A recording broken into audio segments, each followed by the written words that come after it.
के लिए खाली नहीं है।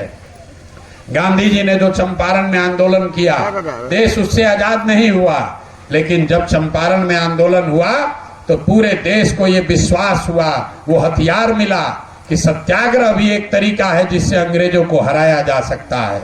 तो जन स्वराज वही पौधा है, इसको अगर आप सींचिएगा, इसमें अपनी ताकत लगाइएगा, तो बिहार में अगर ये व्यवस्था बन गई तो पूरे देश में ये संदेश जाएगा कि ये तरीका है जिससे भाजपा और भाजपा के विरोधी सबको हराया जा सकता है। इसलिए आपको इससे जुड़ना चाहिए। अब रामगढ़ के चुनाव को लेकर मैं एक ही बात कहूंगा, आप वोट किसको दीजिएगा नहीं दीजिएगा वो आपका निर्णय है।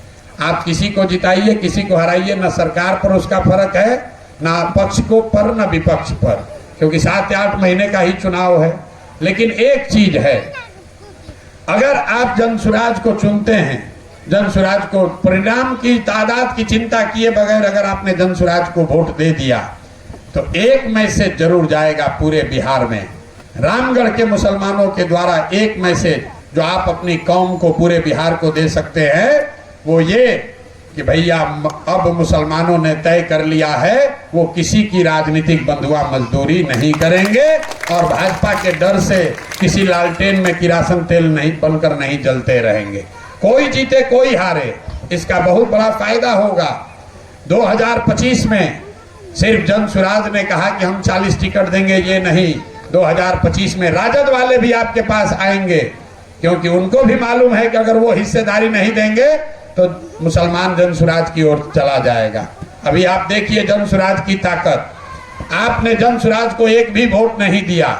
कुछ सभाओं में मुस्लिम समाज के लोग जन स्वराज को सुनने आ रहे हैं और इतनी घबराहट है राजद में कि आपके समाज के जिस आदमी के मैयत में आपके रहनुमा लालू यादव और उनके परिवार वाले लोग नहीं गए, उस परिवार के बच्चे को, बेवा को बुलाकर अपने घर में और पार्टी में वापस शामिल करा रहे हैं। ये जन स्वराज का प्रभाव है। आप हमारी बात पर भरोसा मत कीजिए, हमारे साथ एक फोटो खींच लीजिए और खींच के उसको फेसबुक पर डाल दीजिए।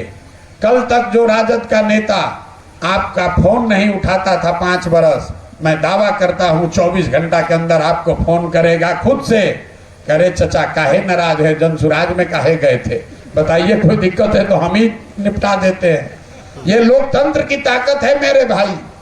अगर आप 2 दरवाजे खोलेंगे और ये स्पष्ट कर दीजिए कि जो हमारे हक की बात करेगा, जो हमारे बच्चों की पढ़ाई रोजगार की बात करेगा, जो हमारे गांव की गलियों नलियों को सुधारेगा, हम उसके साथ चलेंगे। हम किसी के बंधुआ मजदूर नहीं है। आप मैसेज इतना दीजिए, वोट चाहे जिसको भी दीजिए, ये कहना शुरू तो कीजिए। आधी चीज तो आपकी उसी से सुधर जाएगी, हिस्सेदारी अपने आप मिलेगी।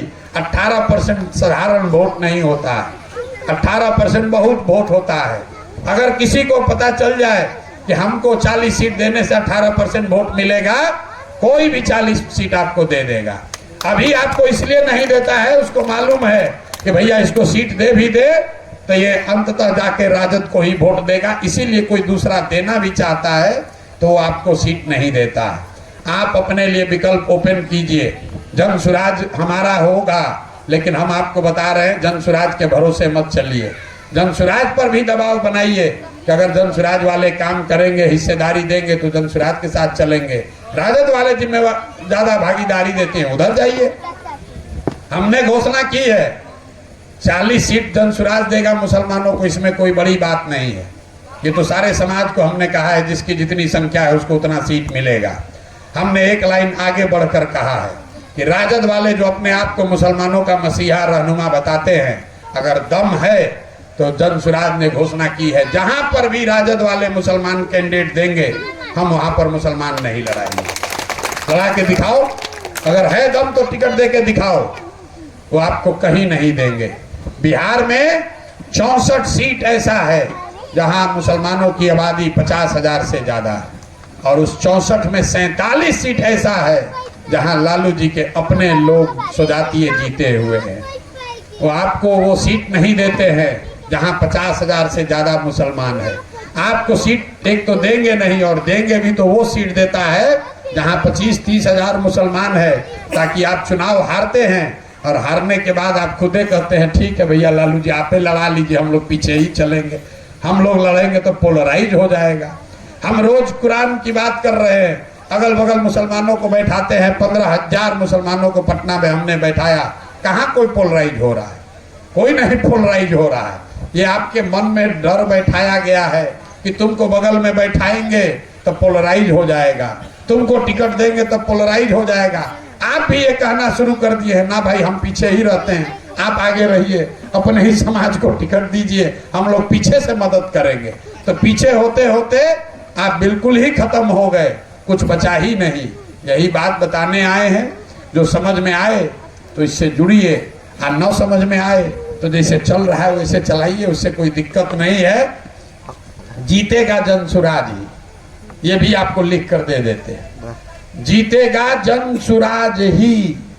इसलिए नहीं कि हमको कोई बहुत अहंकार है, इसलिए इस्लाम में भी तो यह बताया गया कि ईमानदारी से किया हुआ प्रयास और जद्दोजहद कभी खाली नहीं हो जा सकता। और हम ईमानदारी से प्रयास कर रहे हैं। 2-2.5 साल से जितनी मेहनत प्रशांत किशोर ने की है, जितना पसीना हमने बहाया है, 75 साल में किसी बिहार के नेता ने इतनी मेहनत नहीं की है।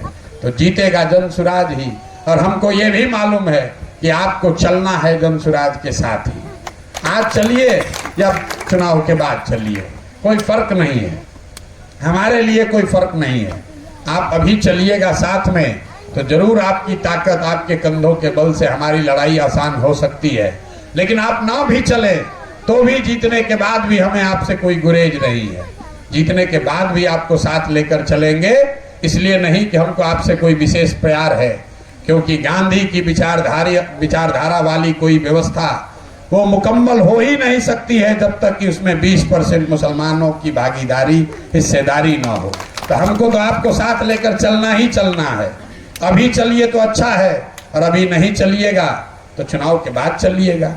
लेकिन जब चुनाव के बाद आएंगे जीतने के बाद, तो इस बात के लिए तैयार रहिएगा कि इसका हर्जाना जरूर वसूलेंगे। हम शाकाहारी आदमी हैं, जीत कर आएंगे तो आपसे सेवई भी खाएंगे और तब आपको अपने साथ ले चलेंगे। बहुत बहुत शुक्रिया, आप आए, आपने हमारी बात सुनी, हमारी बात रखने का अवसर दिया।